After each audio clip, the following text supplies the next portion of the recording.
Sala de Redação, debates esportivos, parceria Gimo, Zafari e Bourbon, Ruder, Frigelar, Grupo IESA, Vinícola Aurora, Agibank e Sulmed. Pedro Ernesto Denardim.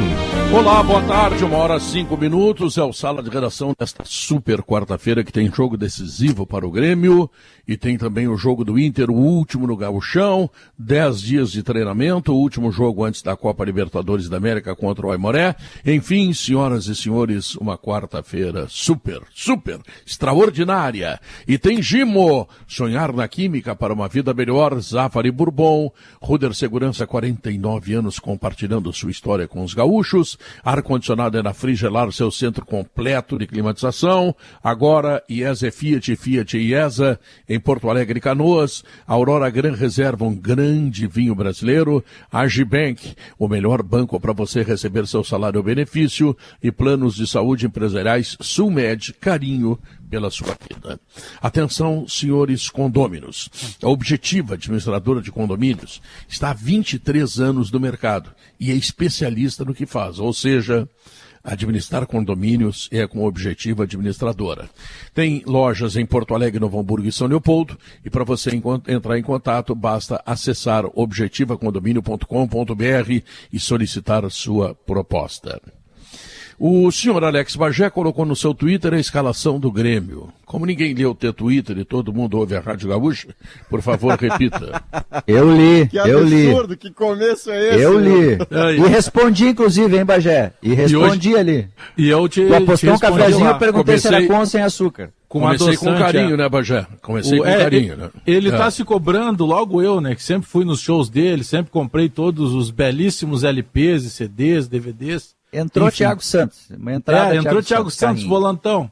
Mas, Pedro, eu sei que no fundo tu não pensa isso. Mas sabe que eu até brinquei, hoje é o dia do café, né? E eu costumo brincar lá nas redes sociais com a rapaziada, que eu sempre aposto um café. Ontem, no final do dia, eu recebi uma informação que primeiro foi negada inclusive a reportagem da Rádio Gaúcha foi atrás do empresário do Diogo Barbosa, ele negou, acho que ele também não sabia, mas depois veio a confirmação da ausência do Diogo Barbosa por ter testado positivo para o Covid. E aí, a partir disso, eu comecei a buscar algumas informações e eu cheguei num time, e que pela informação que eu tenho é o time que vai começar jogando, que vai ter o Breno, o Felipe, o Rodrigues, o Kahneman e o Bruno Cortez, o meio-campo naquele sistema 2-3-1 que gosta o Renato, com o Maicon e com o Matheus Henrique, a linha de 3 tendo o Alisson na direita, o Ferreira na esquerda, o PP ficar no banco, Ferreira na esquerda e centralizado o Jean-Pierre. E lá na frente o Diego Souza.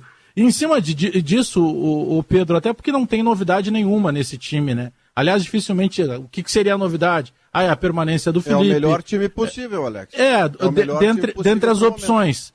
É claro que a gente vai debater muito em cima do que era possível fazer. Eu gostaria de não ter o Alisson, eu jogaria com 2 jogadores de extremidade e velocidade. Sim. Eu jogaria com o Ferreira pela direita, com o Léo Chu pela esquerda, ou com o PP, mas não começaria com o Alisson. Mas, Pedro, o pensamento do torcedor do Grêmio hoje é muito mais em função de, se tiver que cobrar desempenho, e a gente vai cobrar porque o Grêmio nos mostrou que é possível jogar melhor do que vem jogando, que esse desempenho seja cobrado já classificado para a fase de grupos da Libertadores. O jogo de hoje, ele vale a temporada do Grêmio. Ele vale o tipo de investimento que vai ser feito, ele vale negociações que poderão ou não ser concretizadas a partir da classificação do Grêmio dentro da fase de grupos da Libertadores. Então, eu penso que hoje é o dia do resultado, de ganhar, e ganhar com boa vantagem para poder classificar, e aí depois se cobrar o que pode acontecer de desempenho. O importante hoje é classificar. Se o jogo acabasse 1x0 lá, se o jogo acabasse 1x0 lá no Paraguai, o Jean-Pierre jogaria esse jogo? 1x0 pro Grêmio. Acho que não. Não, acho que provavelmente não. Deixa eu refazer até a frase. O Alex disse assim, ele estava falando e eu disse, é o melhor time possível. E aí o Alex fez a vírgula de que preferia um velocista lá no lugar do Alisson. Então eu quero refazer a frase no seguinte sentido, é o melhor time possível partindo da cabeça do Renato. Porque se também fosse eu o treinador, não haveria Alisson e haveria sim o velocista lá. Podia ser o Ferreira à direita e o Léo Chu à esquerda, ou a derradeira contribuição que o PP pudesse dar, PP de um lado, Ferreira do outro. Mas não contando com a minha cabeça ou do Alex, e sim projetando o que o Renato se permite fazer para sair do seu pragmatismo, o Jean-Pierre, por exemplo, é uma concessão que ele está fazendo. O Jean-Pierre nunca vai ser amigo de infância dele e o Renato nunca vai ser amigo de infância do Jean-Pierre. Eles têm diferenças que parecem irreconciliáveis. Mas hoje é um objetivo maior, o objetivo de colocar o Grêmio na fase de grupos. E aí, com a cabeça do Renato, me parece o melhor time possível a ser feito. Eu acho que o Grêmio, Diogo... Primeiro... Oi. Vai. Eu acho que, para começar, eu acho que o Grêmio classifica, tá? O Grêmio tem muito boas chances de classificar. O Del Valle mostrou defecções defensivas, problemas defensivos. Ele é muito bom na transição, ele é muito bom na parte ofensiva, mas a defesa ela não é tão compacta. Eu acho que o Grêmio pode entrar por aí. A minha grande dúvida é que esse time... Pois é, mas o Grêmio, com os problemas de marcação que tem, tá? Esse time deles ataca, né? E ataca e cria situações, e é complicado. Sim, mas aí, Pedro, a minha grande dúvida não é nem tanto em relação ao Del Valle, a capacidade do Del Valle, é em relação à capacidade do Grêmio, embora aposte na classificação do Grêmio, porque esse Grêmio com o Jean-Pierre, esse Grêmio com o Maicon, esse Grêmio não deu resultado ali atrás, né? E o Grêmio está apostando em jogadores em que, principalmente o Jean-Pierre, que saiu do time por não estar dando resultado. Pode ser que com a virada do ano, com tudo que deve ter sido trabalhado internamente pelo presidente Romildo Bolzan para que o Jean-Pierre estivesse em campo, que ele se sinta mais motivado, mas o Grêmio ele vai ter que reverter uma lógica que é dele nos últimos meses. A minha dúvida maior, sabe qual é? É que o Grêmio dos últimos jogos, inclusive do final da temporada passada, tem sido um time de contra-ataque. E este Grêmio assim escalado, eu não estou dizendo que está errado, eu escalaria assim também. Né, com um time para jogar. Peraí. É um time dá que... Dá a escalação pra gente saber. Qual é a escalação? Breno, Felipe, Rodrigues, Kahneman e Cortez. Matheus Henrique, Maicon, Jean-Pierre, Ferreira e Diego Souza. Dá devagarinho pros caras ouvir em casa. Porque senão Breno, fica assim. Felipe Rodrigues. Rodrigues, tá. Kahneman. Cortez, tá. Matheus Henrique e Maicon, ou Maicon e Matheus Henrique. Eu tô botando Jean-Pierre, Alisson, Ferreira e Diego Souza. Tô botando, digo, no formato, né? Não, esse é o time que o Bagé conseguiu. O Bagé, foi esse o time, né, Bagé? Foi, Guerra, isso aí. Isso, esse é o time. Não, eu queria dizer, Guerrinha, que esse é um time que ele tem que propor jogo, ele tem que ficar com a bola, e não tem sido assim no Grêmio nos últimos anos, porque senão pra que o Maicon? Tu acaba anulando o futebol do Maicon, inclusive do Jean-Pierre, que são jogadores de bola no pé. Então o Grêmio vai ter que fazer um enfrentamento aí contra um time que gosta de jogar assim, ele vai ter que se sobrepor. Não vem acontecendo. E eu fico numa dúvida eterna, o Alex, porque tem duas pessoas que chamam o Bagé de Alex, é a mulher do Bagé e o Maurício Saraiva. Só essas duas chamam e o Maurício. Deixa eu explicar, já que eu não desempenho as mesmas funções, para deixar isso claro, é que... E continuará assim, né, Maurício? Eu gosto muito de ser chamado... Até porque eu sou ciumento, Bagé. Nós estamos devendo em dezembro, né? Mas era o dezembro passado, né, Guerrinha? Nós já passamos, o nosso tempo já passou. Nós não, mas eu tenho uma paciência de joia. Mas é assim, ó, eu gosto, os meus amigos me chamam de Maurício, que é o nome pelo qual eu gosto de ser chamado. Nada contra o meu sobrenome, mas é que Saraiva é bastante gente, né? Saraiva é uma família inteira e Maurício é que sou eu, com o meu jeito, com a minha chatice, com tudo que é. E o Alex Bagé que não é pequeno, né?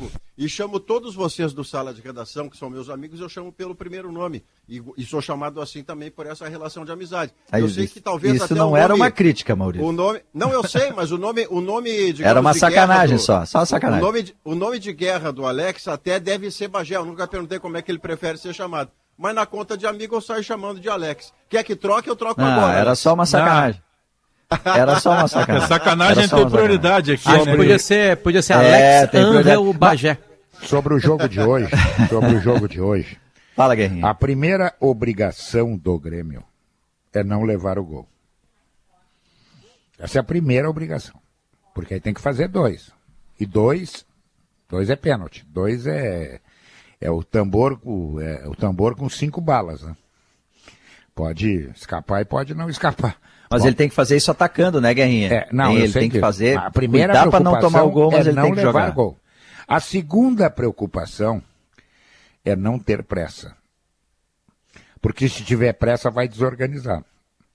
E como diz aí o Léo, né, que esse time do meio para frente é irresponsável, ataca, daqui a pouco tu corre o risco de levar o gol. E se levar o gol, o que parecia ser assim meio simples, 1-0, acaba daqui a pouco entornando o caldo. É muito simples o que o Grêmio tem que fazer. Eu também penso, como a maioria de vocês, que o jogo seria para, e acho que ele vai usar isso dependendo do andamento da partida, para 2 velocistas pelo lado. Né? Mas ele deve estar pensando assim, diz, olha, primeiro eu tenho que me proteger. Eu vou me proteger com o Alisson para tentar liberar o Maicon para jogar, o Jean-Pierre para jogar, e não ficar na dependência única da bola levantada na área para o Diego Souza cabecear. Acho que ele pensa assim. E aí, se o sapato apertar, bom, aí vamos com tudo. Aí não tem mais o que esperar, né? Aí vai Léo Chu, vai segundo atacante, vai todo mundo, vai PP, vai tudo. Ô, Guerrinha, eu tô recapitulando de cabeça, os dois vocês me extremos ajudem, dão tá? contra-ataque, né, Potter? Não, é que Maurício, Diogo, a minha dúvida é a seguinte, vamos lá. Os últimos grandes jogos do Grêmio, eu digo que valiam alguma coisa, tá? O Grêmio jogou mal no Paraguai contra o Independente Del Valle. Eu vou tirar o Ayacucho, tá? Porque era um time bem frágil. É difícil de medir alguma coisa ali. O Grenal, o Grêmio se defendeu, teve o contra-ataque, isso tá do jogo, e venceu o Grenal. Mas não foi um Grenal, né? Que todo mundo falou assim, é assim que o Grêmio vai jogar o ano. Não e tinha assim, articulação, não. né? Não é assim que o Grêmio vai jogar o ano. Aí as 2 finais contra o Palmeiras, o Grêmio tá jogando como se estava jogando uma intersérie. Né? Foi completamente dominado em qualquer estádio. E aí perdeu em campo gramado artificial ou não artificial, perdendo. Aí a gente volta mais um pouquinho, no Brasileirão tava largado. Tinha largado de mão o Brasileirão. Então tira todos aqueles jogos de Brasileirão. Até porque o Renato não gosta do Brasileirão e com o Renato o Grêmio não quer ganhar Brasileirão se estiver fora da Libertadores talvez, mas beleza. Aí tem o São Paulo, lá no Morumbi, um partidaço contra o São Paulo. Digo com o regulamento embaixo do braço. Um retrocesso, né? Ele só pôde fazer aquele 0-0 seguro lá e atar o São Paulo, porque ele venceu o São Paulo na Arena. Só que o 1-0 do Grêmio na Arena é mentiroso. O Grêmio não foi melhor que o São Paulo. E aí antes disso, foi Cuiabá e Juventude na Copa do Brasil. Na Libertadores o Grêmio tinha levado uma sapatada do Santos e na Arena tinha jogado mal e tinha achado empate num pênalti que o Ferreirinha com sua categoria consegue provocar, lembra disso?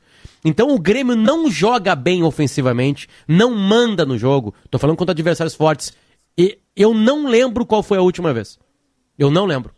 Eu realmente não lembro. O melhor momento do Grêmio, Pedro, foi ali entre outubro, novembro, que o Grêmio encarreirou 8 vitórias seguidas, chegou a 17 mas com jogos muitos times frágeis. Todas elas sem desempenho. Vitórias, desempenho, não, mas até teve desempenho. Até tinha desempenho. Mas, teve assim, contra o Vasco, contra o Cuiabá, adversários mais frágeis. Não era contra o time pesado. É um padrão inferior, claro. Mas assim, a gente não via virtudes tanto no adversário, mas a gente via que o Grêmio estava aplicando o seu jogo. A partir disso, o Grêmio não conseguiu mais aplicar o seu jogo. E aí ele faz, como disse o Potter, jogos de estratégia em partidas chaves. Por exemplo, o Grenal, o São Paulo. E assim o Grêmio vem sobrevivendo. No meio disso tem uma derrota em Grenal também, pro Abel Braga. Tem, e até ele ganhava até os 42 do segundo tempo, também com um jogo de estratégia. Porque o Grêmio segura, o Inter pressiona, perde chances, e aí o Abel faz aquela mudança, tira o Peglo e bota o Maurício, e aí o Diogo Barbosa começa a jogar e o Grêmio chega ao gol. Mas Léo, só pra te ajudar, Léo, contra o Caxias na final do Gauchão, Léo, só pra te ajudar, o Grêmio acabou jogando na estratégia no último jogo contra o Caxias. Terminou se defendendo. Ali é um período anterior, né, Diogo, desse momento bom que o Grêmio viveu. Ali acho que é agosto. Mas o Grêmio teve esse bom momento e isso já lá se vão 6 meses. O fato é que o Grêmio não consegue mais propor jogo. Em comparação a ele, né? Exato. Em comparação ao que ele mostrava. Exato, Bagé. Então ele tem que resgatar um pouco disso, porque se ele resgatar um pouco, eu acho que o Grêmio classifica. Por tudo que eu disse antes, porque o Del Valle ele é muito bom com a bola, ele é bem treinado, mas olha aqui, mas tem fragilidades. Leonardo, pensa aqui comigo. O Grêmio, um esquema que tinha o Ramiro na direita, que tinha o Maicon, que tinha o Douglas, que tinha o Arthur. Muito bem. Hoje o Grêmio tem o Alisson, que não faz a metade do que o Ramiro fazia. Hoje o Grêmio tem o Maicon, 5 anos mais velho e com problema físico. Hoje o Grêmio tem o Jean-Pierre, que parece que dorme dentro do campo. Hoje o Grêmio tem o Matheus Ferreira, que está mais uma enceradeirazinha, assim, que chega na frente da área, não consegue chutar, Mateus não Henrique. Entra dentro dela. Matheus Henrique. Matheus Henrique. Isso, tá? Então, o Grêmio tem a mesma situação de jogo sem ter os mesmos jogadores. Ou seja, se o Grêmio perdeu hoje, o Renato vai morrer abraçado com o esquema dele com o Alisson pelo lado direito. Não, por isso teria que mudar o esquema. Pedro, a sorte do Grêmio, se esta é a palavra, é que o Grêmio hoje sequer precisa de uma grande atuação para fazer 1-0 e eliminar o Del Valle. Por isso que eu destaquei na abertura. Se tomar gol, Maurício. Hoje tem que passar, mas hoje não vai ser cobrado desempenho. Hoje precisa classificar. Hoje não é o desempenho porque há necessidade. Ele marca mal também, Maurício. Marca mal. Não, eu sei, Pedro. Eu sei que sim. Só que hoje, ao mesmo tempo em que tem que fazer a história do cobertor na medida exata, nem curto nem longo demais, para não cair da cama, você precisa hoje do equilíbrio absoluto entre o bom defender para não tomar gol, do time que é melhor do meio para frente do que do meio para trás, né? E competência para ganhar de um time que é melhor do meio para frente do que do meio para trás. Então você vai atiçar a dificuldade e o defeito do seu adversário, desde que você consiga, eu estou cobrando hoje é competência e não brilho, porque o Grêmio hoje tem a seguinte fronteira: ou ele passa para a fase de grupos também, e vai mudando mas jeito, sem competência, sem competência o Grêmio perdeu lá e podia ter sido eliminado lá. O Grêmio festejou 2-1. Tem que ser competente hoje. Mas podia ter vencido. Mas aí com aquela semana louca, né? Vencido também. Se sai o segundo gol lá que não foi anulado, a história do jogo muda e talvez nós estivéssemos com outras ideias. Eu concordo com essa preocupação que o Pedro tem, ela tem que acontecer, só que vamos lá. O que a gente está falando do Del Valle? Do meio para frente, um bom time. Do meio para frente. Hoje o Grêmio precisa testar o sistema defensivo do Del Valle. Porque não adianta o Grêmio hoje se represar e estacionar 2 ônibus lá, porque o Grêmio precisa atacar. Hoje o Grêmio vai ter que abrir. E esse sistema que vai estar representando o Del Valle, ele é defeituoso. Então a preocupação que tem no lado do Grêmio, porque o resultado ainda no agregado é favorável ao time do Del Valle, eu tenho certeza que o Renato, o outro que é o técnico do Del Valle, está mais preocupado ainda. E aí, Bagé, o Grêmio vai precisar de volume de jogo. E por isso a ideia de 2 velocistas ela não se aplica, porque o Grêmio vai precisar de volume ocupando o espaço, o campo do adversário. E aí não tem necessidade de ter 2 velocistas, precisa trabalhar a bola, ter jogadores que enveredem para o meio. Tanto o Léo Chu quanto o Ferreira e o PP com dificuldade, eles podem ser armas de segundo tempo, dentro, né? O técnico do Del Valle, dependendo do desenho do jogo. O técnico do Del Valle vai ganhar uma estátua quando ele voltar lá para a cidade dele, porque ele conseguiu ganhar uma vez do Grêmio. O problema é o Grêmio, que é um dos principais clubes da América do Sul, que vem sendo representado todos os anos com a sua camisa em grandes competições, chegando à semifinal, ganhando Copa Libertadores, etc. Já ganhou 3 vezes. O problema é o Grêmio. O Del Valle é um timeco, mas time o Grêmio, que está começando, né? O Grêmio vai precisar... Não é o timeco, Pedro. O Grêmio vai precisar... Não é o timeco, Pedro. O Grêmio vai precisar do velocista e do driblador. É um clube de empresário. É diferente do Grêmio, vocês entenderam. O Grêmio vai Pela precisar, tradição, né? O Grêmio vai precisar do velocista e do driblador. Porque se a vantagem é do Del Valle, se ele é frágil de meio para trás, o cara não vai botar 6 para atacar, o cara vai botar 7 para defender. Ele tem a vantagem. Então tu tem que ter a velocidade e o driblador. Isso é beabá do futebol. O cara precisa ganhar. Não, o cara não precisa ganhar, basta o cara não perder.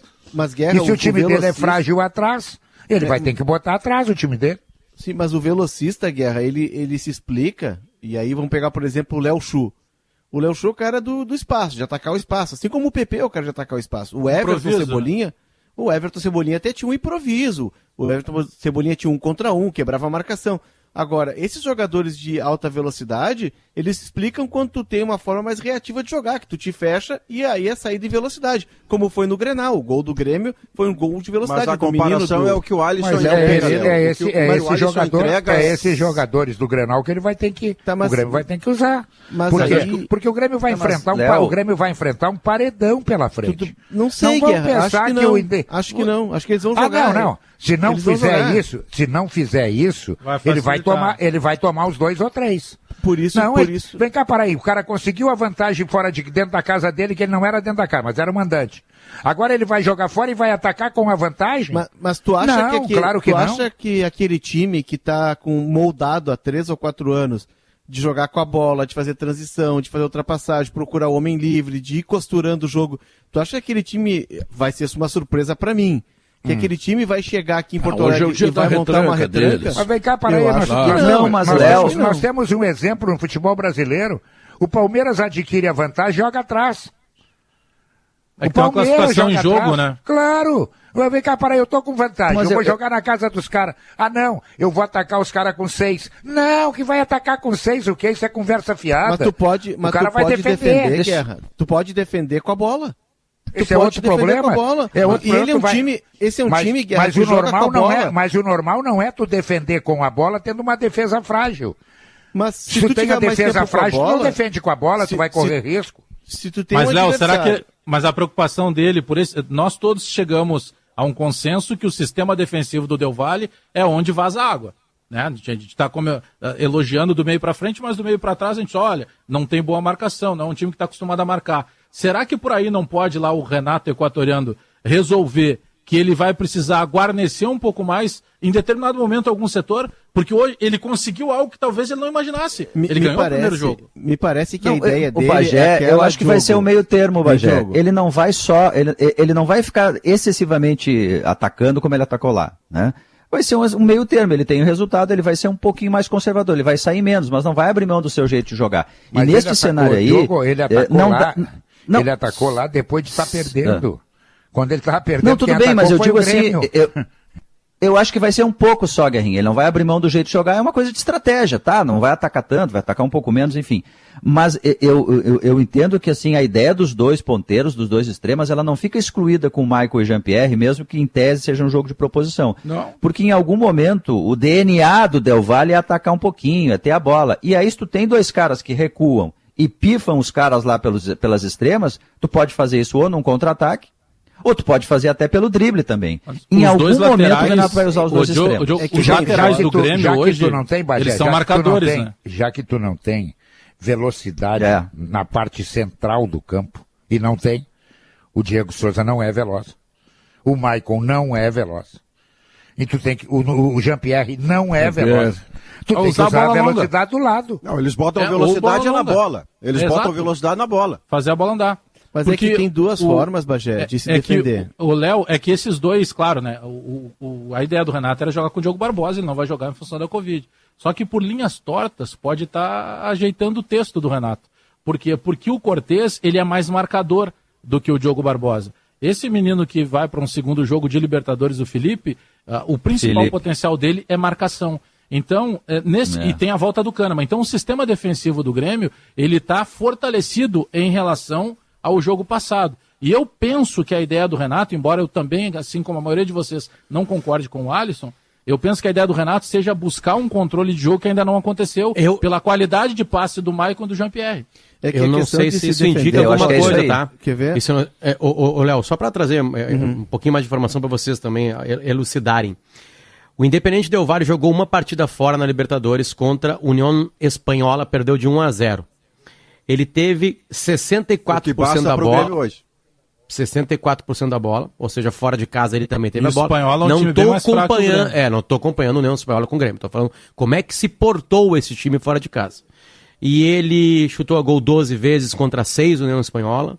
No gol, dentro do gol, 6 vezes. Dentro do gol que eu digo, no goleiro, né? Ou na trave, sei lá o quê. 6 vezes contra uma. Ou seja, a União Espanhola jogou uma vez e fez um gol. Chegou 6 vezes e chutou uma só no gol e essa bola entrou. E assim foi, ou seja, claro, sempre interessa a qualidade de um time, mas só quero para dar mais elementos. Contra o Barcelona de Guayaquil, Potter, contra o Barcelona de Guayaquil, ele saiu ganhando de 2-0, levou o empate e teve um jogador a menos e teve mais posse de bola, mesmo com um jogador a menos contra um time grande do Equador. Mas tu estando atrás em desvantagem, tu procura o jogo. Quem está na frente se defende. Nós estamos vendo isso todos os dias. Nesse aí estava 2-0. Estava 2-0 para ele. Esse time tem ideia de jogo, gente. Esse time joga com a bola. E outra, eles têm uma grande vantagem, porque eles são desassombrados. Entendeu? É um time que, como disse o Pedro, é um clube de empresário. É um clube jovem. É um clube que está muito bem gerido, a prova é da sequência de trabalho de um treinador, de uma ideia de jogo, a prova é de que eles compraram o Numancia da Espanha para começar a botar os jogadores que eles formam já no mercado europeu e não tem entreposto, vender. Ou seja, é um clube que não tem a pressão que tem o Grêmio, é um clube empresa, mas é um clube muito bem gerido, e assim, eles jogam, tudo isso faz, essa estrutura de clube faz com que eles joguem desassombrados. Eles não vão vir aqui se retrancar. É tipo o Bragantino. Exato, eles vão chegar aqui e vão aplicar o jogo deles. Porque assim, se ele perder pro Grêmio, tudo bem. O Grêmio é o segundo time no ranking da Libertadores, o Grêmio é tricampeão da América. Vida que segue. Então eles essa diferença que eu estava colocando. O problema do jogo é o Grêmio. Não é questão de se retrancar. Eu não acho que eles vão se retrancar. Eu acho que eles vão ter mais cuidados do meio para trás. É isso. Aí sim. Isso sim. No ano passado, eu e o Pedro... O Pedro estava fazendo esse jogo comigo. Grêmio Universidade Católica, Pedro, do Ariel Holan. Primeiro tempo, o Católica colocou a bola na boca do Grêmio. Trocando passes, retendo a bola, segurando. É uma forma de se defender. É uma forma de tu controlar. Porque tu tem o controle do jogo. E eu acho que é isso que eles vão fazer. E aí também reside a fragilidade deles. Porque defensivamente o mais capaz do pode chegar. O Santos o que ontem podem fazer, Diogo, é volume defensivo. Volume defensivo, Pedro, assim, não é botar um monte de marcador, porque aí você muda o que a gente costuma chamar de DNA do time. É o volume, não, é a quantidade de gente atrás da linha da bola a cortar linha de passe e não dar bote, porque quem dá bote é marcador. Para usar uma figura que o Pedro gosta, e eu não estou brincando, é só para usar a mesma figura, quem dá bote é o Thiago Santos, quem corta a linha de passe é o Matheus Henrique ou o Maicon. É isso que eles podem fazer aqui na Arena. O Santos... Pedro? Cortou o som, Pedro. Os dois... Cortou o som. Repete tudo. Vai de novo, Pedro, que sumiu aí. Vai de novo. O Santos ontem contra o São Lourenço, tá? Ele tentava sair jogando e não estava devidamente adequado a esse processo, que claro que o Independente está, porque faz muito tempo que joga assim. O Santos teve muita dificuldade ontem para sair jogando, tá? Conseguiu classificação, empatou 2-2, essa coisa toda, mas os meninos, aliás, é uma gurizada o time do Santos, chega a dar inveja. O centroavante, o Bárcio Leonardo é bom para Dedéu, hein? 17 o gol que ele fez sem ângulo, para Dedéu. Um gol que ele fez sem ângulo foi um negócio impressionante. Agora, bom para Dedéu também é tu ter no teu carro, na tua casa, sempre perto de ti, em tempos de pandemia, para cuidar da tua higiene, Gimol Álcool 70 Aerosol. É a proteção do álcool aliada à praticidade do aerossol. E Gimo, tu sabe, né? Claro, todos nós sabemos, a qualidade é comprovada. Atendendo aos decretos governamentais, as lojas Zafari e Bourbon estão com novos horários de funcionamento. Confira em zafari.com.br e nas redes sociais. A Ruder completa 49 anos à frente da segurança dos gaúchos, com inovação e excelência, ainda vai fazer muito mais. E se você está procurando um ar-condicionado, conheça o Split Inverter da Springer Midea, que você encontra na Frigelar, porque quem entende de ar-condicionado, escolhe a Springer, Midea e Frigelar. Frigelar.com.br. Sala de redação, faça um rápido intervalo comercial. Em seguida vamos falar do Inter. São 10 dias de treinamento, é jogo do Gauchão, é o último jogo antes da estreia na Libertadores. Enfim, o Inter tem muita coisa para ser debatida, né? Voltamos em 3 minutos. Estamos de volta, 1h37, agora IESA Fiat e IESA. Aproveite as super condições de lançamento em Porto Alegre, né, do Chaves, em Canoas, na Getúlio Vargas. Acesse iesafiat.com.br. Planos de saúde empresariais, sou médico, cuidado médico personalizado, ampla rede de atendimento e muito, mas muito carinho pela vida. Leonardo, o que o Inter pode ter melhorado com esses 10 dias de treinamento em relação ao modelo do novo treinador? Principalmente na absorção de algumas ideias, né, Pedro? Na compreensão de algumas ideias, de mecanizar movimentos que são diferentes daqueles que o Inter vinha fazendo. Esse grupo do Inter, ele passou por 3 ideias totalmente distintas de futebol. Né? Porque o Odair tinha uma forma de olhar o jogo, de pensar o futebol. Depois veio o Eduardo Cudê, que era totalmente o oposto, e volta para o Abel, que se assemelha um pouco ao Odair nas ideias, mas com algumas diferenças. Então, é muita mudança, e a gente está falando aí do período de 1 ano, né? Entre Odair e Abel tem 1 ano. Então, o que o Miguel Ángel Ramírez traz, que o Inter propõe com o Miguel Ángel Ramírez, é uma mudança mais profunda. E esses 10 dias de treino, que não chegaram a 10 de treino, porque teve 2 dias de folga, permitiram ao técnico passar mais das suas ideias, né? Passar aos jogadores aquilo que ele quer. Acho que vamos ver movimentos mais naturais, vamos ver um time com uma mecânica um pouco melhor e também uma saída mais rápida de trás, sendo que ela depende, essa saída, muito mais de quem está na frente do que quem está atrás. Porque se o zagueiro tem a bola, Ele não vai colocar a cabeça dele na guilhotina para largar a bola apertada para quem não se apresenta para o passe. Talvez o Ramires tenha mostrado para os jogadores que nessa ideia, o jogador tende a ter um pouco mais de coragem, tende a se expor mais e tende a jogar um pouco mais perto do limite do risco. O que a gente não vem vendo do meio para frente. Mas aí tanto o meio quanto o defensor, né, Léo? O defensor também tem que arriscar o passe mais do que no Lomba e dizer assim, Lomba, agora é contigo, dá a bicuda aí. Não, Maurício, mas é que o passe que fura linhas, ele já é arriscado por si só. Ele tem um percentual de risco, esse passe que quebra linhas. Algum risco tem. O estilo de jogo do Ramires, ele tem uma margem de risco. Eu acho legal que seja, tem que ter mesmo. É assim, quem propõe o jogo, tenta colocar jogadores na frente, ele arrisca. Então ele tem que trabalhar essa ideia, não é só os caras lá da frente que tem que se movimentar, como disse o Léo, tem toda a razão. Tem que ter movimentação que é para diminuir a margem de erro do passe que fura linhas, que quebra linhas. Mas algum risco tem que ter. E os zagueiros têm que trabalhar essa ideia para acertarem o passe que quebra linhas. Só para completar, Diogo, que eu estava o raciocínio, é que assim, se eu tenho a bola, Maurício, eu sou o zagueiro, eu tenho a bola, eu vou passar para o Maurício, se o Maurício está marcado ou está encoberto pelo marcador ou não se apresenta numa posição mais livre, não sou eu que vou dar o passe para armar o contra-ataque do adversário, porque o gol, ele não vai na conta de quem se escondeu do passe, ele vai na conta de quem errou o passe. Mas e se o Maurício se deslocou e eu que sou zagueiro, dei em você que é goleiro, de medo de errar o passe? Mas aí é que tá, os zagueiros do Inter, principalmente o Zé Gabriel, ele até arriscava muito mais no ano passado com o Cudê e ele se queimou por isso. O Zé Gabriel, principalmente nessa temporada, é um cara que tem dado passe mais dentro da margem de segurança. Inclua os laterais, Léo. Inclua os laterais, que você e o Diogo, aliás, já fizeram esse alerta mais de uma vez, vocês dois, antes dos demais, sobre o quanto parece improvável que o Rodinei e o Moisés consigam cumprir funções por dentro, porque eles são jogadores de força e lado. Se você exigir deles algum refinamento técnico, você vai exigir o que eles não têm para dar. Então esse passe para trás, Léo, que eu estou fazendo a réplica a você, o passe para trás não é só o Zé Gabriel, que você tem razão, ele verticaliza, ou o Cuesta, que até tenta o passe longo. Os laterais dão bola de 30 metros para trás para o Lomba. É todo o conjunto da obra, me parece. Mas aí que chega no momento, Maurício, do jogo, em que o time se posiciona, e ontem, claro, são outros jogadores, a gente está falando de um primeiro nível do futebol mundial, né? O jogo do Bayern e do PSG ontem. Jogaço. Aí o que acontece? Chega o PSG se retrai, inclusive o Mbappé marcando muito, dando carrinho na linha de fundo, Neymar voltando para recompor, mas o que faz o Bayern? O Bayern sempre tinha um jogador livre para receber a bola.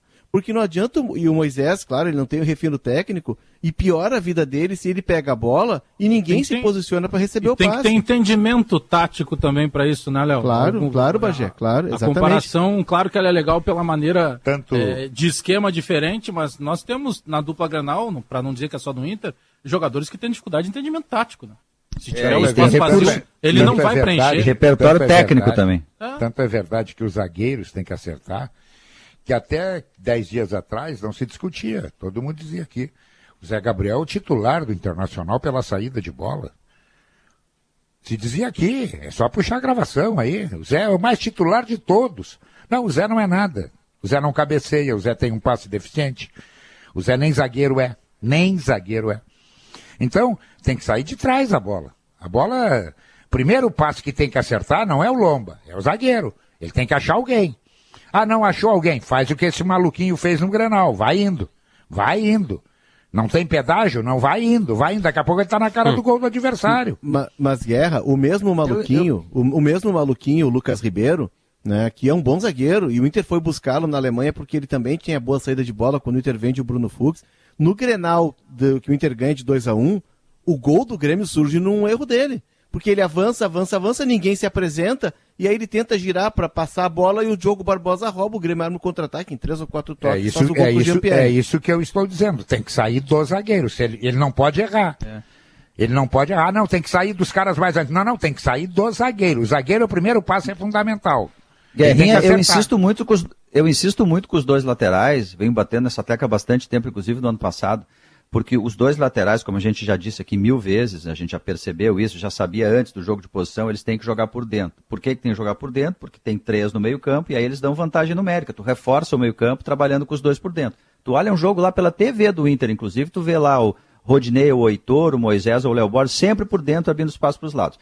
Só que se tu não tem 2 jogadores que têm familiaridade, repertório para fazer esse jogo no meio, porque com a linha lateral o campo fica reduzido para um lateral. Né? Por que o Rodinei e o Moisés melhoraram com o Abel? Porque eles tinham uma função mais conservadora. Jogando por dentro, eles têm campo mais aberto. Vamos lembrar que o Rodinei, quando ele acaba fazendo a falta no Felipe Luiz, falta que foi um absurdo, não foi lance para cartão amarelo, muito menos para expulsão, enfim.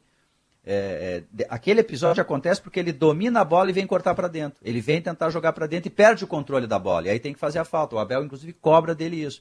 Então, assim, a saída de bola fica prejudicada. Porque não são só os zagueiros e o Dourado que recua entre eles para fazer a saída. A bola, às vezes, tem que ir para o lado, para fazer um giro, para tentar uma bola mais pelo lado. O Diogo, o Internacional... Os laterais do Inter, especialmente o Rodinei, Guerrinha, eu acho que ele não tem condições de fazer isso. Não... Diogo, o Internacional vai ter enormes dificuldades para fazer isso por um motivo bem simples. O Inter não tem jogadores que façam a bola correr no seu meio-campo. O Inter tem carregadores de bola. No meio-campo, para te achar espaço, tu tem que fazer a bola correr. Senão tu vai entregar a domicílio a bola. Falta esse jogador. O jogador não pode ser o Bosquilha? De repente até pode, não sei. Hoje não tem. Hoje são carregadores de bola. Ô, Guerra, o Fernando Becker, nosso colega da RBS TV, fez ontem uma matéria sobre a volta do Inter a jogar contra o Aimoré e tal, e resgatando algumas imagens até da TV Inter de treinos, né? E uma das imagens, e o Becker é um cara que manja muito de tática, estuda muito, o Becker traz um treino que o Inter faz em campo reduzido, em um quadrado.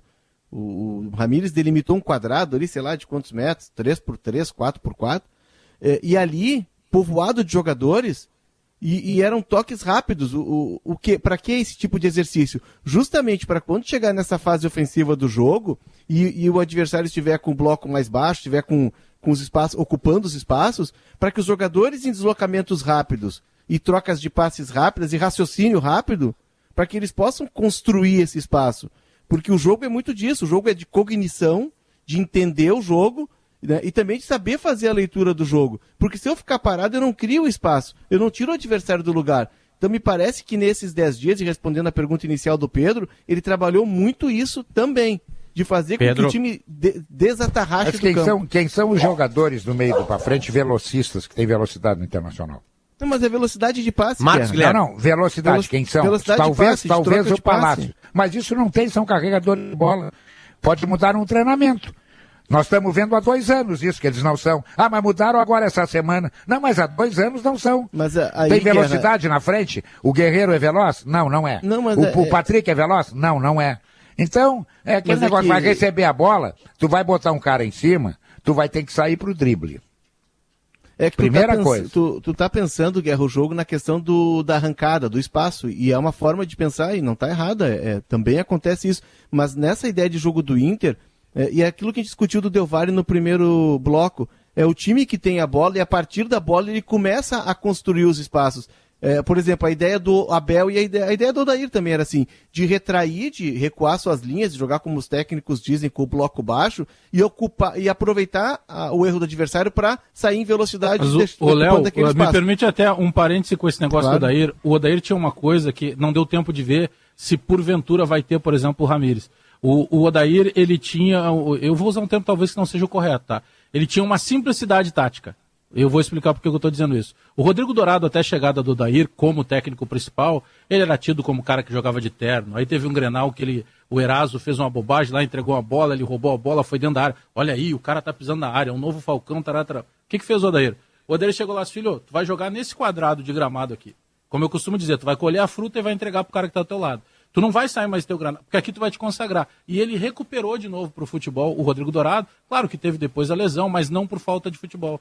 Por que eu fiz todo esse preâmbulo? Será que o Ramírez vai entender que em determinado momento ele não vai ter essas peças para fazer essa condução toda? Porque a gente sabe que o Inter não vai contratar, com raríssimas exceções. Eu acho que o Odair fez isso. Ele readaptou as peças que ele tinha para uma maneira que era mais confortável jogar. E o Abel abriu os laterais pela direita e os dois melhoraram muito de produção. Mas aí, aliás, Bagé, eu acho que hoje esse tem que ser o emblema do jogo com o Aimoré para o Inter, para assim, fechar uma fase inicial de trabalho do Ramírez. A primeira coisa que o Ramírez tinha que fazer, e ele veio fazendo isso muito bem, aliás, na minha opinião, é tentar identificar quais jogadores no atual grupo de jogadores são capazes de assimilar essa nova ideia de jogo, que é mais complexa, é mais teórica, ela é diferente ofensivamente do que o futebol brasileiro vem usando. Identificar quais são esses jogadores. Feito isso, vai buscar na base quem tem que ter outras alternativas ou até buscar no mercado jogadores baratos, porque o Inter não tem dinheiro. Por exemplo, Marcos Guilherme ele já se deu conta que já está aí para procurar clube. O Abel Hernandes já vai lá para outra barca. Tem que identificar e aí depois ele toca o barco. O que tu tá achando, Pedro, que o Inter vai ter que acertar muito no treinamento e vai ter que achar rapidamente isso? A fase de testes ela realmente acabou, porque foi confirmado agora o maior déficit da história do Esporte Clube Internacional. Claro que com uma colaboração gigantesca da pandemia, né? O Inter perdeu mais de 30 milhões só por causa da pandemia, mas o Inter fechou um déficit bem próximo do que a matéria do Rodrigo Oliveira de um tempinho atrás, lançada no dia 5 de abril, previa. Mais de 90 milhões. O Inter fechou com um déficit de 91,8 milhões de reais. Então não tem a menor possibilidade de uma contratação para chegar como titular. Tirando do Tyson, que vai ter uma reengenharia, né? Tirar alguns jogadores para poder pagar o Tyson, que eu acho absolutamente inteligente, principalmente jogadores que não dão mais resposta. Quanto ou que nunca deram. Começou no Abel Rodrigues, né? O Abel Hernandes, aliás, é um cara que está indo para o Fluminense, eu não sei se pelos mesmos 500 ou readaptado no salário. Eu li 330. Que não é pouco dinheiro, a gente pode combinar que não é pouco dinheiro. Mas já alivia a folha do Inter. Tem um desafio, Diogo. Quanto vai ganhar mais ou menos o Tyson? Porque é simples a conta. Vamos botar 700, vamos botar o Tyson, pode ser? 1 milhão, né? 1 milhão, né? Bom, tu tira 500 do Abel Hernandes, 300 do Wendel, já dá 800. Aí já é um processo em andamento, né, Guerra? Esse é um processo que não terminou. Eu quero só lembrar o seguinte, Léo, me permita. Claro, Maurício, por favor. Há um desafio para o Internacional em cima da ideia que o Léo desenvolveu há pouco, explicando o modelo, né? O desafio é, você precisa fazer essa saída ser mais vertical e rápida, porque a ideia de você trocar passes entre os seus zagueiros, o volante e o goleiro, na expectativa de que essa troca vai mexer a marcação, ela é completamente equivocada.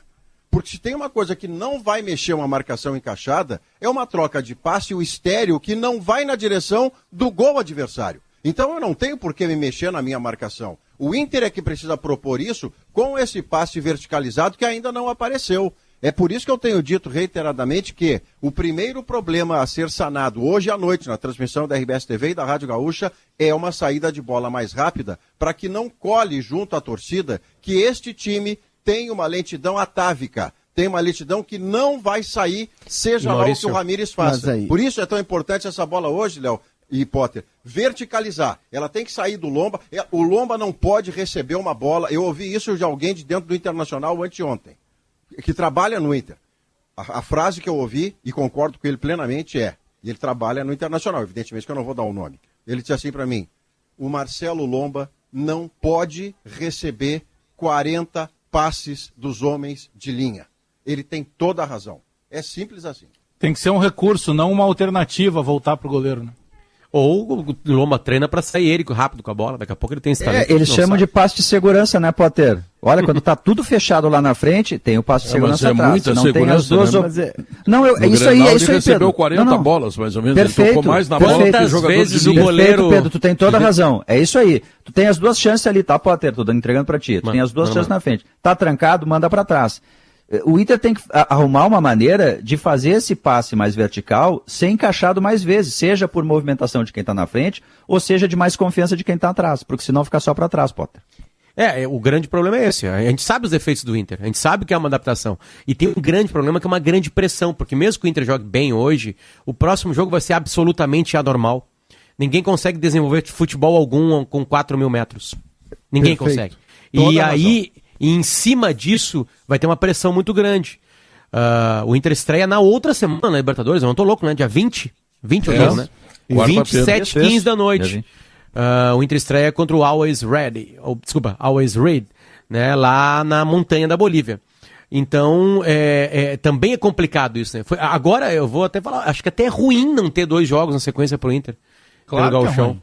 né? Pro Inter não azeitar isso, não apresentar melhor essas ideias, porque se o torcedor colorado tá achando que lá na montanha o que vai ser apresentado lá é o resumo do ano. Mas lá é um jogo atípico. Lá é um jogo atípico, lá vai jogar para não perder. Lá vai jogar primeiro para não perder. Sim, exatamente. Claro. Lá tu joga pra Deus, né, Guerrinha? Deus decide, o que vier, vem bem. Porque não tem muito porque tá fazer. Perto dele, né, Léo? Tá perto, isso aí, boa, Maurício. Se levantar muito boa, Maurício. O homem coloca. Mas, ô Maurício, conversando com uma pessoa, Maurício, tu que gosta do círculo do poder. Boa. Não, mas vocês combinam isso. Porque toda vez que o Léo vai dar um bastidor, ele diz do círculo do poder para o Maurício, e o Maurício responde... não sei. Esse dos 40 passes. Olha só, Diogo e Léo, olha só aí, torcida. Esse dos 40 passes é do Círculo do Poder, tá? Mas eu só tenho ciúmes do Pedro aqui. Eu não tenho ciúmes. Eu só tenho ciúmes do Pedro. É que o Maurício Saraiva é o jogador. Só do Pedro. É o jogador que tá faltando no programa. O Maurício Saraiva agora está sendo o distribuidor. Ele vai com o Léo e dá uma engatadinha. Já fez uma provocaçãozinha às 13h31, eu anotei aqui, sobre o Thiago Santos, né? Tipo assim, então já trouxe o Thiago Santos aqui pra... Que, aliás, ontem eu esperei que seria apresentado pelo Pedro, não foi apresentado pelo Pedro Ernesto. Viu a entrevista do Thiago Santos, Potter? Ele muito disse, bom, olha, não me cobrem gol. Eu achei inteligentíssimo não me cobrem gol, não me cobrem meia, não me cobrem entrar na área, nada. É ótimo quando o cara sabe o que faz, onde ele está. Mas e o tesoureiro disse pra ele, não me cobre salário. Eu gostei muito de uma frase dele que talvez pudesse ser a mais polêmica dependendo do jogador. Acho que, primeiro, o Potter, sobre isso, o ser humano conhecer a sua limitação é uma grande virtude. Ele vai facilitar muito a vida dele a partir do momento. Tem narrador de futebol que se mete a cantor achando que canta. Mas aí... Não é o teu caso. E eu paguei pra assistir. É o Paulo Brito. Mas o Pedro é um cantor que se meteu a narrar futebol. Mas tu pega, por exemplo, a frase dele quando ele é colocada pra ele, a situação das críticas, né, do torcedor antes mesmo dele jogar. Cara, ele foi muito inteligente e muito humilde. Porque ele disse o seguinte, cara, eu entendo o torcedor. O torcedor estava, e ele mostra que estava conhecendo, acompanhando o que estava acontecendo no momento do Grêmio. Porque ele diz o seguinte... O torcedor estava com uma perspectiva de receber grandes contratações. E aí, de uma hora para outra, surgiu o meu nome depois dessas contratações não fecharem. Ou seja, ele poderia ter respondido de outra forma. Ele foi muito sincero. Eu gostei demais da resposta dele, sabe? Foi pé no chão. Tá, então vamos lembrar o seguinte aqui, o acompanhamento perfeito para um belo churrasco em família, Aurora Gran Reserva, um grande vinho brasileiro, beba com moderação. Pare de pagar tarifa de manutenção de conta, traga seu salário ou benefício para o Agibank. E tem uma conta grátis com tudo que você precisa. Consulte condições dos produtos. Sala de redação vai para o intervalo comercial, notícias, e nós voltamos em seguida. Para falar do Thiago Santos. São 2h04, voltamos para planos de saúde empresariais da Sulmed, carinho pela vida, Agibank, o melhor banco para você receber seu salário ou benefício, Aurora Gran Reserva, um grande vinho brasileiro, agora IESA Fiat, Fiat era IESA, em Porto Alegre e Canoas, ar-condicionado na Frigelar, seu centro completo de climatização, Ruder Segurança, 49 anos compartilhando sua história com os gaúchos, Zafari e Bourbon, e Gimo, sonhar na química para uma vida melhor. Potter, e o Cicobi?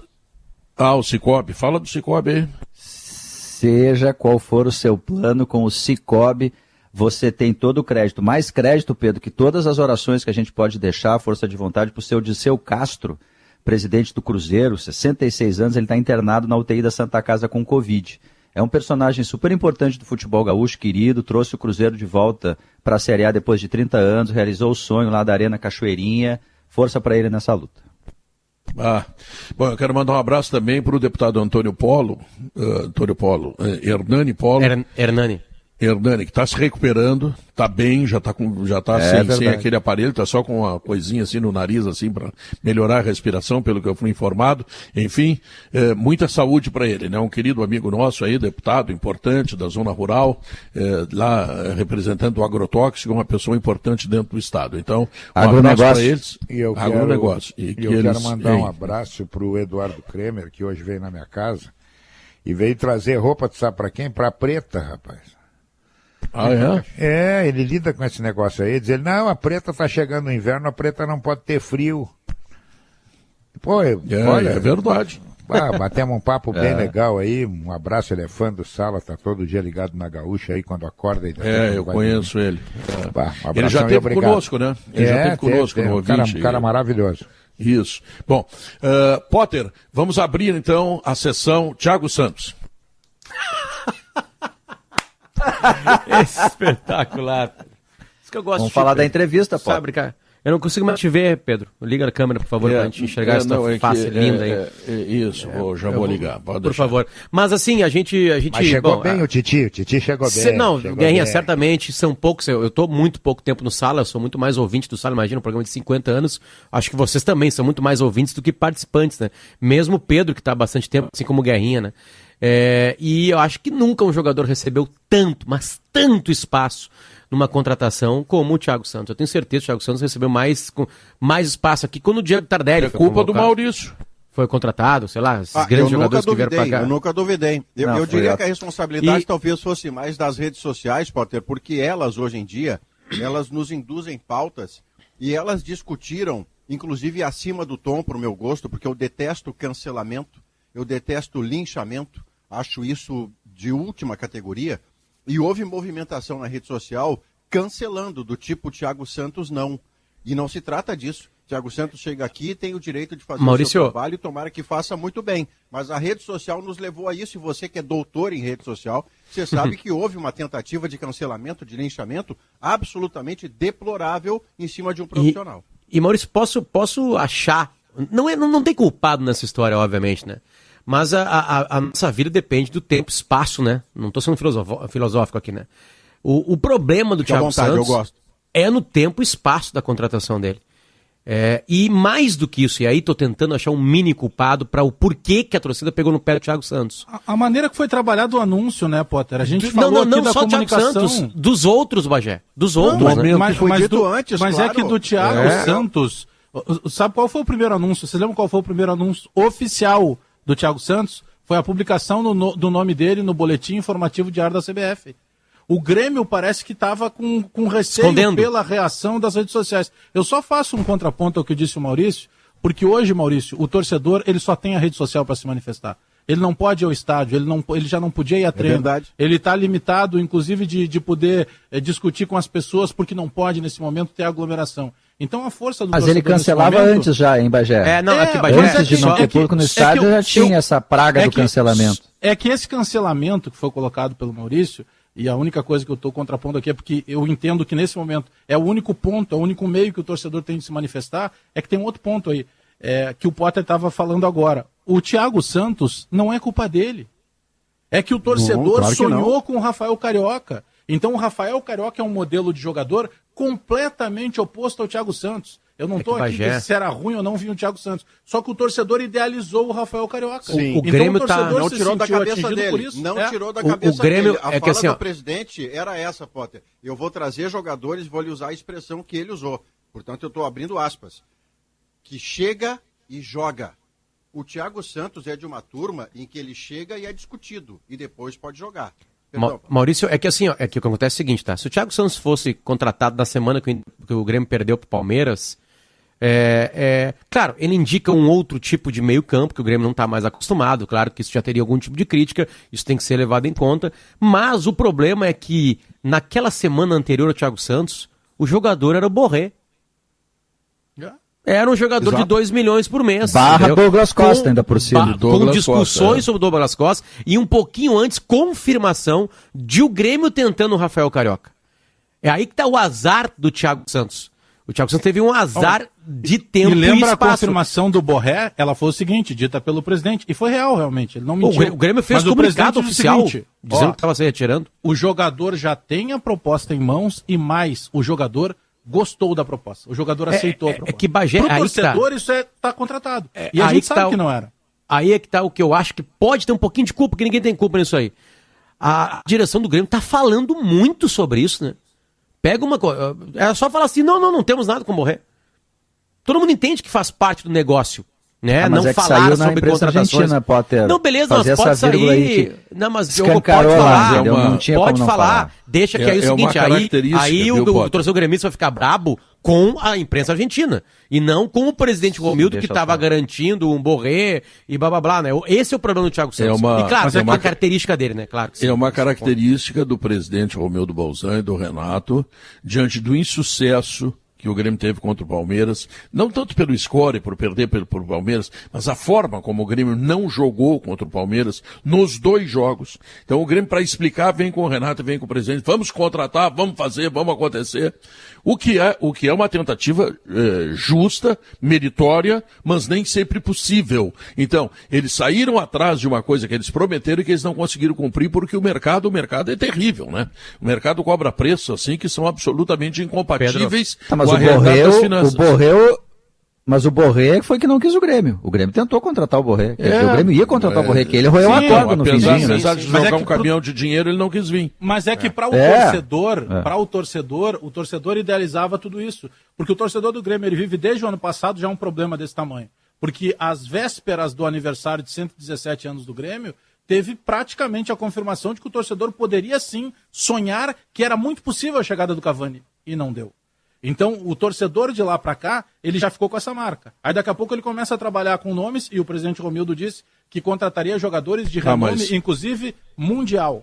Então, aí surge o Douglas Costa, surge o Carioca, essa frase surge o Borré. O torcedor, ele está idealizando aquilo. Então não é culpa do Thiago Santos, só que ele é o espetacular, o espetacular de uma década e pouquinho atrás. É esse o problema. Nem do Thiago Santos, nem de ninguém. O problema é o seguinte, o Grêmio tentou, porque o Grêmio pensa grande, tá? Eu até acho que corre certo risco, como ocorreu com o Tardelli, essa coisa toda, mas o Grêmio pensa grande. Ou seja, no momento que o Grêmio perde a Copa do Brasil para o Palmeiras, do jeito que perdeu, vem o presidente, vem o treinador, tá? Para dizer o seguinte, não vai ser assim, nós vamos mudar, nós vamos melhorar. Torcedor. Sim, mas Pedro, é diferente, né? Não, e para buscar, né? Para buscar, só que o mercado... Mas tu pode falar, olha, a gente tá de olho no mercado, a gente promete que vai tentar o máximo possível para se esforçar, num esforço tremendo para trazer jogadores que possam ser titulares, mas o mercado é complicado, né? Não foi esse o recado que o torcedor do Grêmio ouviu. Mas o Grêmio ouviu e falou assim, ó, nós vamos embora, vamos atrás do Borré. Mas eu penso que faltou metade da carta. Essa metade da carta, ela faz parte do jogo. Para mim, a metade da carta que faltou foi do Thiago Santos. Porque o Thiago Santos, repito, ele foi primeiro confirmado nas redes sociais pela publicação no BID. O Grêmio não confirmou que estava contratando. É um caso inédito. Geralmente tu confirma o jogador e aí depois sai a publicação no BID. Às vezes até demora por se tratar de jogador que vem de fora, como o caso dele. Nesse caso, não. Saiu o BID, aí se vazou o BID da CBF, aí depois o Grêmio confirmou o jogador. Para mim, a metade da carta que faltou, qual é o problema que tem de chegar e dizer assim, não, vem cá, a partir de agora é o seguinte, o Grêmio tem que mudar. O que aconteceu nos 2 jogos do Palmeiras, em que nós olhamos o Palmeiras jogar bola, não pode mais acontecer. E vai começar essa mudança por um jogador que tem essa característica, que é o Thiago Santos. Vai tomar pancada? Vai tomar, mas a pancada, ela seria um pouco mais compreendida. Porque o Grêmio precisa chegar e comunicar para o seu torcedor. Sim, por que eu faço questão de anunciar os outros 3 bonitões que estão lá fora e eu faço questão de quase esconder o Thiago Santos? Então eu passo automaticamente como se eu estivesse concordando com o torcedor.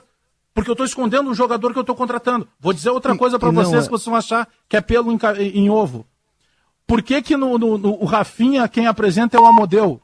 E aí, quando chega para apresentar, por exemplo, o Thiago Santos, é o Marcelo. Quem apresenta é o Bid. Não, e quem apresenta é o Bid. Estou falando até do Marcelo. Do Bid eu até já tinha falado. Marcelo Oliveira, é isso o coordenador. Que bate na cabeça do torcedor. Não é culpa do Thiago. Mas apresenta o Thiago dizendo, o Grêmio vai mudar a maneira de jogar. O Grêmio vai ter, a partir de agora, um jogador que vai marcar. Nós não... Diz isso pro torcedor, e o torcedor ia gostar de ouvir. Opa, eu não quero mais ver realmente o que eu vi contra o Palmeiras. Se para não ver aquilo, passa pela entrada de um cara que vai chegar e vai jogar um pouco mais firme, que o faça. Mas diz isso pro torcedor. Mas é que o Grêmio, Bagé, o Grêmio, por ter uma situação financeira que ela é diferenciada no cenário nacional hoje, talvez Palmeiras e Flamengo tenham a situação, o Grêmio tem condições, o Grêmio tem poder até de endividamento, e o Grêmio tinha bala para trazer o Borré, tanto é que fez a proposta. O Grêmio achou que isso resolveria, só que o mercado ele é mais complicado, claro. O mercado tem mais meandros, talvez o Grêmio tenha se precipitado nessa ação no mercado, talvez tenha faltado até um pouco mais de calma, né? Acho que foi muito assodado, talvez por isso também, para dar uma resposta à torcida. O fato é que a partida desta noite, o Pedro trouxe o número ontem, a diferença de cota só na primeira fase é de 12 milhões de reais, é bem preciso o valor, vai passar o plano do Grêmio de contratações, embora o Grêmio vá contratar sim, porque se o Grêmio cair fora da Libertadores, ele vai ter a oportunidade de buscar o Brasileirão, e o Renato e o presidente todo ano falam nisso, de buscar o Brasileirão, mas vai passar pela partida desta noite, por exemplo, pelo menos foi assoprado ontem para mim, a vinda do Douglas Costa. Que aí o Grêmio vai dar uma segurada. Não, eu citei anteriormente. Vai dar uma segurada, né, Bagé, e Maurício, vai dar uma segurada, porque aí muda de patamar, aí muda a pressa, mas muda o Douglas tempo. Costa só chegaria para outra fase, né, depois da Copa Para as América. oitavas. Exato. Mas assim, os algoritmos da KTO, né, que apontam o seguinte, não estão pagando nada pro Grêmio praticamente. 1,70. E estão pagando pro Independente Del Valle 4,60. Então até os algoritmos esperam, né, e provam com a matemática que quase sempre acerta, de que o Grêmio vai ganhar esses 12 milhões de diferença e vai se classificar hoje à noite. Favoritismo do Grêmio. Mas 1,70 não é pouco, Potter. Não, em comparação ao que paga o outro, né? Sabe por que 1,70 é 1,70 o Grêmio? Porque o Grêmio está jogando pouco. Se o Grêmio estivesse jogando futebol que estava jogando, era 1,25, 1,30. O Júnior Barranquilla está pagando 1,32 contra o Bolívar. Exato. Então é que o Grêmio não ainda falando sobre dinheiro. Não só para fechar os vou falar em dinheiro, falando da importância do jogo. Falando sobre dinheiro, chama o Pedro para a conversa aí. Vamos falando em dinheiro, intervalo comercial e nós voltamos em seguida. Estamos de volta, 2h21. Guerrinha, 7h15 da noite, Guerrinha. É um horário bom. A hora que normalmente tu namora e tal, tu vai ter que trabalhar hoje. É a hora da sopa. Hora da sopa, né? É porque de noite... Ô Pedro, só pra... olha só a importância, tu falou dos valores aí, diferença de Sul-Americana e Libertadores, mas só pra gente passar o que significa ficar na Libertadores. O time que for campeão da Libertadores, ao final da campanha, terá faturado mais de 100 milhões de reais. O campeão ganha 83 milhões. O vice ganha 33 milhões de reais. O semifinalista, 11 milhões de reais. Quanto ganha o cara da Sul-Americana? O campeão da Sul-Americana? Ganha vagas. Eu não tenho essa informação, tem que procurar aqui. Mas eu acho mas assim, se tu ir para as oitavas da Libertadores, tu já ganha 6 pau. É menos, mas não é tão pouco. Ontem a gente conversou bastante 44. Aqui. Ontem a gente conversou aqui sobre as vacinas, né? Do título da Sul-Americana. As vacinas da Comebol, né? Inter e Grêmio se pronunciaram ontem dizendo que vão se retirar, que vão seguir as normas do país. E os clubes argentinos disseram coisas bem parecidas. Os clubes, claro que são os clubes que estão nas competições, né? Sul-Americana e Libertadores. Então eu acho, cara, eu acho que pode afundar essa ideia da Comebol. Ontem, muito brindada pela Comebol, né? E principalmente pelo seu presidente. E argentinos, você tem toda a razão, Potter, porque se fosse assim, o gigante do Equador e o gigante do Paraguai é um peso. Quando são os argentinos e os brasileiros, é um peso bem maior. Eu até nem sei a opinião do Flamengo, por exemplo, que tem uma opinião meio estranha. Né? Meio estranha, né? O Flamengo não está muito bem definido, né? O que ele pensa, está num momento bom, ele acha que é dono do mundo. Isso acontece muito. O Inter teve alguns dirigentes também que eram campeões do mundo e disseram que não precisa. O Vitório Pífero disse em janeiro de 2007 que o Inter não precisava contratar, porque ele é o melhor time do mundo. Tinha ganho o Mundial, então ele é o melhor time do mundo, não precisa contratar.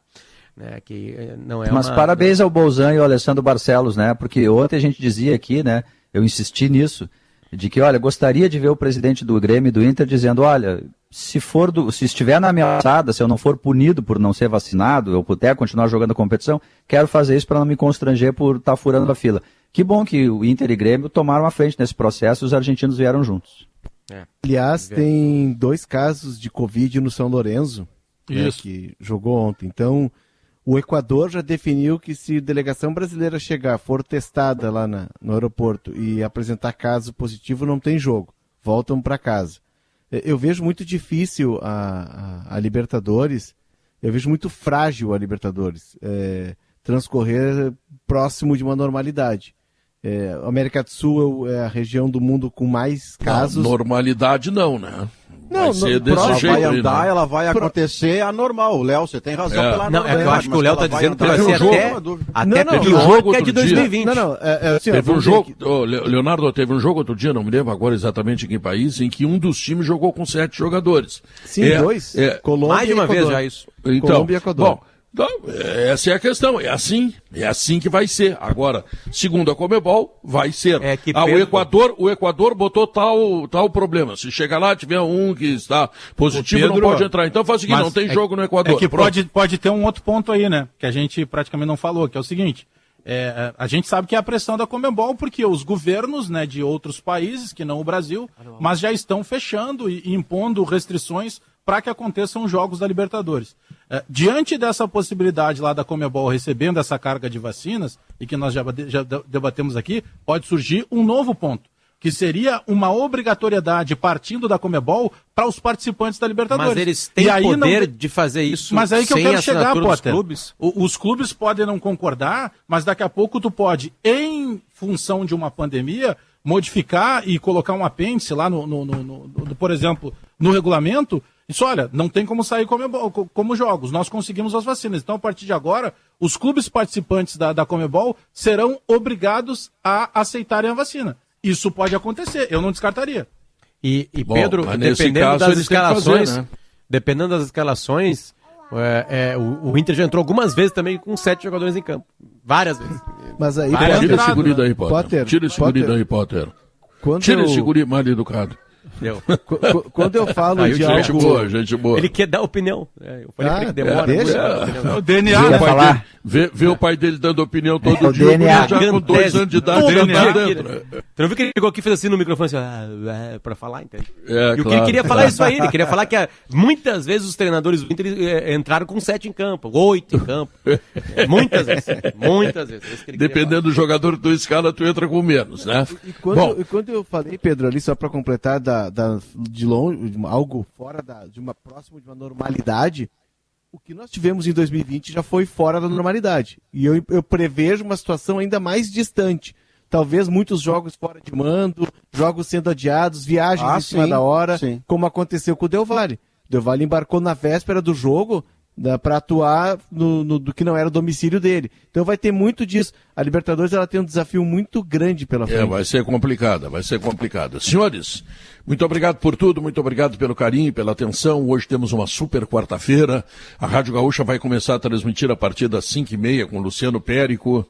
E, bom, aí avança, né? Vai para o jogo do Grêmio 7h15, vai para o jogo do Inter às 9h30. Esse jogo também estará na RBS TV. Onde Maurício Saraiva estará comentando uma vez mais. Não dá vaga para ninguém, o Maurício Saraiva, sempre ele, coisa impressionante. Bom, mas enfim, aliás, ontem, Pedro, isso é um detalhe interno, né? Durante Bayern e o jogo pegando fogo, Bayern e Paris Saint-Germain no finalzinho ali, o jogo só na internet, e aí cai pro mundo inteiro o jogo. Ninguém sabe como é que acaba o jogo. É brincadeira. Os caras vão ter que arrumar melhor. O Neymar jogou, puxa vida. Que bom botar na RBS TV, né? Puxa, como é bom. Que saudade quando o cara comprava uma televisão e aí encontrava botava na Globo e tinha tudo que era jogo da Globo. Guerrinha vendeu a dele já. Vendeu a dele. Vendeu? Não, eu não vendi, eu aluguei. Eu tô a perigo, aluguei. Como é que tá de grana, Guerrinha? Como é que tá de grana? Como é que tá de dinheiro? Tô bem, Pedro, tô contando as moedas aí. Toigo te deu aumento esse ano? Não, Pedro, se eu não acho o Julinho, vou achar o Toigo, Pedro. Alô, Julinho! Julinho! Tá bom. Então tá, Alemão! O cara que vendeu o cavalo cego não vai alugar TV, rapaz. Tá louco. Julinho, Guerrinha quer te ver, Julinho. Fala, Alemão! O Gaúcha Mais vai começar hoje conversando com a delegada, diretora da Polícia Civil na região metropolitana, sobre a série de ataques da noite passada em Porto Alegre e Viamão a estabelecimentos comerciais que tiveram fachadas, vidros das vitrines quebrados. É uma ação que começou em Porto Alegre e foi até Viamão. A Polícia Civil já tem, pela última atualização, 34 locais atacados, provavelmente com uma arma de pressão, chumbinho e prejuízos, vidros estraçalhados durante a noite. A Polícia Civil está investigando, já tem algumas imagens e nós em seguida vamos atualizar como está essa apuração. Nós vamos também falar sobre a situação do zoológico de Sapucaia do Sul. É uma semana triste, morreu o leão do zoológico, Leão Jerônimo, Pedro, 21 anos, tinha já uma doença renal há bastante tempo. e estava desde 2008 no Zoológico de Sapucaia. Nós vamos aproveitar também para atualizar a situação de conservação, manutenção do zoológico, que pelos planos do governo do estado deve ser privatizado, repassado a uma empresa. Mas não encontrou interessado, licitação. Né? O projeto anterior não, Pedro, ficou muito fora da realidade, não teve oferta, e agora vai para uma nova fase de planejamento, um novo modelo. E precisa de manutenção. Eu estive lá no início do ano, precisa de manutenção. O zoológico está devendo muito em qualidade dos espaços para os visitantes e para os animais. Sabe por que eu não vou no zoológico? Vão te segurar lá. Pode ser que eles queiram me colocar numa jaula, mas vai adiante. Pedro, nós também hoje teremos aqui o quadro Gaúcha Mais Solidário. Vamos contar um pouco mais do trabalho de uma entidade que atua aqui numa área muito pobre da cidade, tem uma atuação bastante importante junto às crianças. Vamos, é claro, falar do futebol, dos jogos da noite, da política, CPI Covid lá no Senado e das vacinas. Vamos atualizar as notícias, as informações que chegam hoje de Brasília, Pedro. Tá bom. Então termina aqui o Sala de Redação. Hoje à noite, não esqueça, o Futebol da Gaúcha conta tudo para você. E nós voltamos amanhã com o Sala de Redação e a repercussão de tudo aquilo que acontecerá hoje à noite. Tá legal? Vem aí, Gaúcha. Tchau. Fui!